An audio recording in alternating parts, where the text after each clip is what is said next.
Okay, I told you that there was a section in Help that I was going to go over with you, and I think that this is very useful. If you go to Photoshop Help, and we go to Workspace, because that's what I was familiarizing you with in the very first lesson. Under Tools, About Tools, what's nice is you have this full-size graphic that reminds you what each tool is in the toolbox. So I thought I'd quickly go over some of these with you. Remember, your toolbox here is your toolbox here. Alright, so the Move tool, well, that's pretty self-explanatory, right?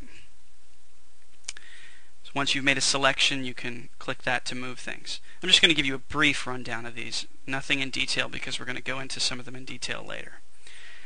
These are the selection tools. Remember the rectangular marquee, the elliptical, the single column, and the single row. These are also ways to select part of a graphic to modify or to do whatever you want to. These are also selection tools. The lasso tool, the polygonal lasso, tongue twister, polygonal lasso. And then you have the magnetic lasso, which is my favorite, that sort of clings to whatever object and kind of finds the edge for you. Makes it very easy. You'll like it later. The quick selection tool, which chooses, along with the magic wand tool, are similar. They select similar colors depending on how broad of a range you tell it to. So if an object is all red, you can click on it and bam, it's selected that whole object for you without you having to outline it.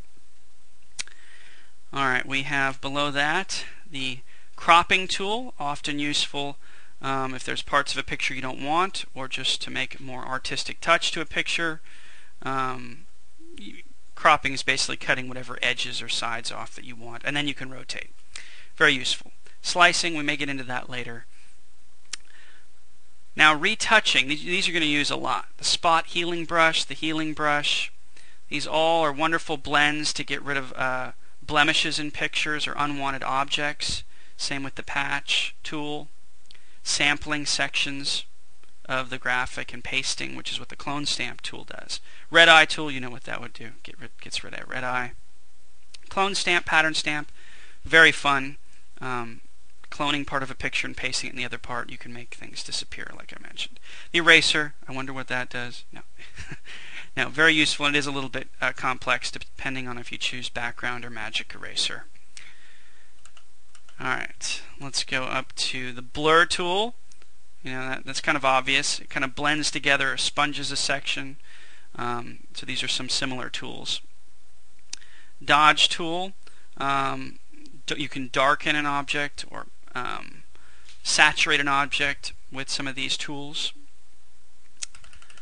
Painting tools, we already went over the brush. The pencil is obviously much finer. Color replacement, that does what it says. History brush, that's an interesting one, where you can actually paint with some of these. Sampling from another picture, you can paint parts of a previous graphic. It's complicated. I'll have to actually show you. Art history brush, that's interesting. You're able to mimic certain artistic styles, such as watercolor and such. Gradients, you're going to use those a lot. That's basically where something fades from one color to the other color or fades into nothing. Very useful. Paint bucket, you've seen that in the paintbrush applications or other things, where it just fills in a color. Alright, we have the pen tool. These are drawing tools again, and they can be tricky. Not as easy as it may seem.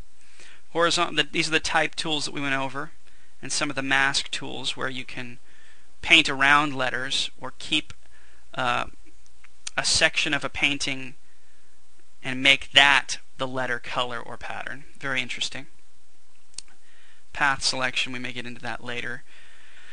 And then these are just shape tools. You know, you want to make a rectangle, you want to make a circle, an ellipsis. These are not selection tools like we did before, where you're only selecting a section to modify. These are actually creating a rectangle, an ellipsis, a line, and then a custom shape. You know, there's all sorts of presets in there, hearts and, you know, bubbles and whatever you want. And then the zoom tool we went over, the hand tool, kind of like a grabbing tool. The eyedropper, where you can pick certain colors within a graphic. Audio notation and notes, that's useful if you want to put a little notation that's audio even by a certain part of your graphic. Very useful. Ruler shows you the distance between two objects in your graphic. So those are just a quick rundown of all the tools. We're going to get into some of them, and I think you're going to have some fun. All right.